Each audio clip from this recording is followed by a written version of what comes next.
Most of Deraa province is now under government control. Tens of thousands of displaced people have returned to their villages. They left makeshift camps close to the border with Jordan after a ceasefire deal between the rebels and the Russian military, which has been negotiating on behalf of Damascus.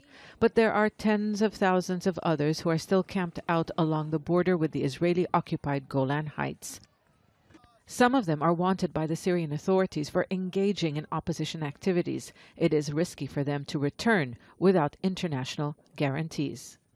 The people here are really shocked from what's been happening lately. We can't believe how rebels have been handing over territory to the government with no real guarantees. The Russians, for example, guaranteed government force would leave 4 towns under the ceasefire deal. Those troops haven't left, and people can go back. They fear arrest and executions. And now some of them are under siege.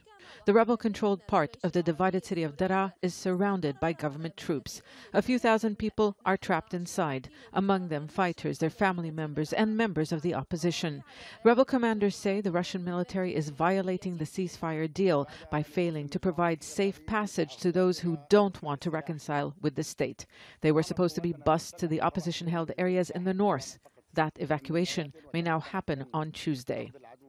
Government forces are already in control of more than 70% of Deraa province, either through military force or surrender deals. The opposition was in a difficult position. The rebels didn't get any support from their regional and international allies. They were divided and they faced what they described as a scorched earth policy.